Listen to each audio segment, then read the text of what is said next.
nhớ dùng rồi ít chục niệm gì thì cứ tên này chặt xuống lên sửa tụ cho ôn chơi chú Giêsu Kitô và nhớ thông bật cho họ lúc can tu khi nó là cú dùng sửa cơn gầu và cũng mua lúc sửa tụ tôn chỉ bé xuống lên sửa tụ mà cú dùng sửa cơn gầu liền ít chục niệm gì cứ tên này chặt trong phong nhiệt xuống lên sửa tụ muốn đau rõ cơn gầu liền nhớ họ bị luôn nhanh để biết rõ kiện chơi biết bỏ tao là hai tiền chơi vào chữ mà chỉ chuyển tiếng cái liền tiền chơi vào chữ mà chỉ tao ra chữ liền bên trên vào chữ bên chủ yếu bông là gì họ bên bông nó một trong lên đầu tủ bên trái giờ bên bông ít phần cầu bên bông tự nhiên sẽ đâu của thằng bên mù đầu tàu tuổi chơi là bên giờ chúng ta mua phi bu đầu bên tủ vào chữ mà một trong lên đầu tủ lớn trái vì nhà hoặc là do trò bông thảo lợi của lon trên vào chữ ta chỉ là họ chỉ do cá là hai tiền thảo bên lon trên vào chữ hoa tiền tủ là mà bên tàu đau trái giả rung cơn gầu của nhớ là họ bên tủ chữ Giêsu Kitô của bên giờ tàu chạy đó ta chỉ là xã giờ họ ởอยู่mua mình chỉ sư chỉ là lúc xưa tới chỉ cả lon trên chữ Giêsu lại thế là lúc xưa tới chỉ giàu xưa đó họ là yêu mua mình chỉ lại mà giờ đến tới mua chống lên tàu tụ tuyên truyền này là cũng như chuyện trai cảnh giặc họ nói thế mà nó nào cũng thế xã tôi cho bây giờ uốn rơi chữ Giêsu nhớ thông lại đó họ luôn đi tới nói thế có thể cũng bên trên qua chữ bên chữ bông để chỉ bên tàu đầu cơn ngọ đi mà nó nào bên sọ cá tàu chơi giàu bên tàu giải thầu bên trên qua chữ giàu giả đã chữ bây lâu nay thầu bây lon truyền chú Giêsu khi tàu bây tụ chú chợ sinh nhớ rồi bây lâu nay mà giặt thì ít chập lại của bây tàu dài thầu bây lon truyền chú Giêsu khi tàu giờ bây tàu trâu rạ gì vì cho khó hai điều watch sẽ lúc khi mình thấy trên là hai điều bây xua tụi này bây bố lên nhà này xào tan cho chỉ mỗi tụi này gian dần lì chỉ mỗi tụi này đỡ hủ lọ lì là thiên nông gần được cái xào mà do cái tua là sư bây xua tụi bây giờ chủ trâu tua vì tới cái xào của bây uaแต่กิจเขาว่าพี่ปอก็ยืนซื้อว่า要อาดาที่เอวังเกอเตาอัวที่ว่าที่เตาฝงเผยตรงก้อนที่กูไปชัวเล่นชัวตัว要ไปชัวเล่นชัวตัวไปยืนจุดเตาตัวเขาส่วนจุดเลยที่ไปจุดเตารอว่าจุดชีตัวรงเลยแต่是เขาว่าไปลอนใจ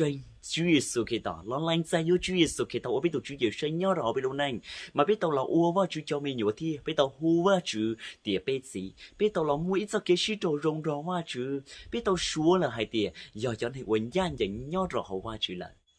chúng ta lên đó sư thầu biết lon trời Chúa Giêsu khi tao biết tụi Chúa Giêsu nhớ rồi họ biết luôn nhanh là mà biết taoว่าChúa hoa tiền tu lành giải thì biết tao số là hai tiền do hai nên còn tu là biết tao là uaว่าChúa hai nên tao là ua van giữ hai nên thì biết tao là ua cho bao thơ loว่าChúa số là hai tiền bây giờ cho bao thơ lo chuyện sinh ởว่าChúa tích sai bây giờ là biết tao mua cho sư hậu Chúa Giêsu khi tao biết tao rò Chúa Giêsu khi tao rõ ok thế chúng ta lên đó biết chuyện tao nhớ là hậuว่าChúa hoa tiền tu cho cái chữ hữu thì cho cái sai hiệu có thể của bây giờ ở rong cơn gạo liềnว่าChúa cho lúc khi hai tiền có thể của bây hai chuyện của tao công minh thì chúng ta lên đó sư có thể của bây xua lên xua tụi cho quần rơi Chúa Giêsu lại biết chuyện tao ua cứ tiên câu muộn rồi biết chuyện này ua cho anh rơi Chúa Giêsu nhớ thông blời cho họ lúc ăn tu khi nó ua cứ tiên câu muộn ok hậu Chúa Giêsu thì bây tao nhớ số lúc bao giờ chua khó ua cho Chúa Giêsu kể tao chúng ta lên đó biết chuyện tao hô Chúa Giêsu kể tao ua biết tụi tiên lâu nhớ rồi họ bị lâu nay giờ ua chưa xem chập lại ua nó cũng sao tôi kể đâu có thể của biết cho quần rơi Chúa Giêsu kể tao ua tha tỏ hậu rồi thì thầu ua con rơi Chúa Giêsu kể tao là mỗi giờ rong chập lại ua có tao dạy giờ có tao dạy cho công mong ua lo gần cầu ua Chúa Giêsu này mua này cho anh cha cho là thay co cho là thầy nuông ngày đâu có thể của biết tới cái xấu đâu có biết tao là ua tụi này đâu hú nhớ rồi họ qua chứ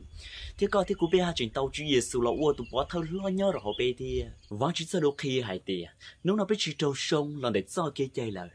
ta chỉ nếu nào biết tao là nhớ dễ đó họ biết tao qua chứ biết tao qua chứ chú biết là để lúc hơi chịu qua trâu đơn đi biết tao đi là lúc hơi chịu qua mất biết sông thì biết chỉ mua lúc biết sử dụng có gì đó biết tôi đi hoàn toàn là mỗi ý giờ我被我lúc này nhớ rõ luôn đi tới nào我bên chơi cơn gọi đi bên môn trí rồi để xua chia tụi này thì xua chia lúc cùng họ xua chia ba bữa này sẽ là vừa bu tàu giả nó rồi có thể của bên để chỉ sẽ biết yon trí bảo lý trả rồi giờ我录bu rồi bên đời chui nhớ ý vừa đùa xíu chỉ dàn tới tiếp thầu tiếp lo một lời rồi bên tàu ta sẽ cái chia xuyên nhớ rõ họ luôn đi tới nào ta chỉ nếu nào thầu có lon truyền sẽ vô chui số cái tàu cái tàu chui chở xuyên nhớ rõ họ có lúc này là có tàu chạy ra cái lúc bùm họ họ qua chứ我把什么不รู้个，要这给路我什么路个好路你在哪么嘞？我要这给路我什么嘞？就要真到好个么嘞？这给路的主要头个人人有主耶稣给大师，诶，个ที่有到沙这给路那ที่个ที่有bỏ到来的，这给路那要这给路我家住ที่真真要给路的点nhau了好路呢呢，mà被下真到主耶稣ที่ว่า主奉公蒙周个ที่กู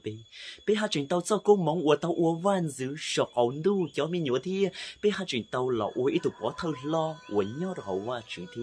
chỉ ta lên đó sư và chú bao mấy thế chơi là hai tiệt bây giờ ít cho này ôi mua cái nhiều xe thì ít cho này ôi cầu giò cơn ngầu li chỉ bỏ cá thì ôi li chả có thiết có gì biết cho cái nhiều xe cho cái cầu giò mà chú bố kia và chú bì tụ rơi hủ là nhau rồi hủ có thể của bê lô này làm bì có thể của bê lô xe là thơ có thể của bê lô giò mỗi ý ôi chưa sinh cha ôi bên chơi chấp lại 我被约到，呀，我去伦敦进去，我要伦敦球去，伦敦去，我每一路都搞得个被约到门绕，我去鸟手，我去伦敦球，头被找学读好伦敦的那么了，被顿住都不嘞，约到门绕我去鸟，mà ít trộm rơi xua lên xua tụ cho vật lưu thiết chùa hậu chủ Giêsu cái tội, cú sa hai lúc có lại thì giờ đến lúc nó có câu do cơn gầu vì có cho kiến rơi chủ Giêsu, giờ đến lúc nó có tác ta cho cái chia sẻ vì giàu cái gì chúng ta mua đâu qua chủ ấy,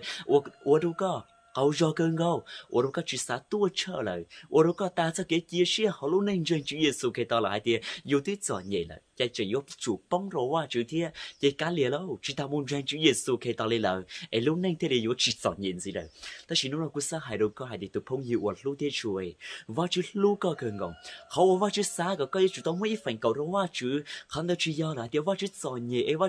chú mua giỏi, và chú khen chủ có, cho cái ba đầu và chú. Ta chỉ vì đó họ và chú sai có ô lên đó và chú, và chú rong phòng có một bu đầu cả sư, và rong chắp lại với chú Giêsu cái to kia, và chú tiếp bu đầu cả, do vì đi cho và chú họ bu chỉ tao xua giả đầu cả lại mà, có sự ở tí rong xa cho tí giả rong này thì có thể vô bao lại thì và chú mà và chú lu cơ gần họ lại, chỉ mỗi tụi này nhớ rồi họ luôn đi tên nó vô lu cơ, bảo liền và chú lu cơ lại, chỉ mỗi tụi này nhớ rồi họ luôn đi tên nó vô cho luôn đau bảo liền nó đâu cơ, tiền vô lu cơ vô chợ có vô ba có, vô sâu có, rồi có luôn anh dùng một đồ giá tạo đi, chủ yếuว่าchú đi lên ngõ sư, chủ là nhớ là họว่าchú sư, có thì cũng biết thì chỉ gì, nếu nào cũng sắc khi đâu có để tụi phong yêu ấy, và chú lu có chắp lại đi, chỉ sao ta cho cái chia sẻ, chỉ sao câu cho, cả chỉ chúa sẻ là họว่าchú. Nếu nào cũng sẽ hại được cả là hại tiền, có nhiều ít tụ ở tàu công mộng là chỉ sao chia sao công mộng và chú bù được cái nó bả mù là chả cái yon thiệt chỉ tàu được cái lần đấy mà tháo và chú phòng công mộng được cả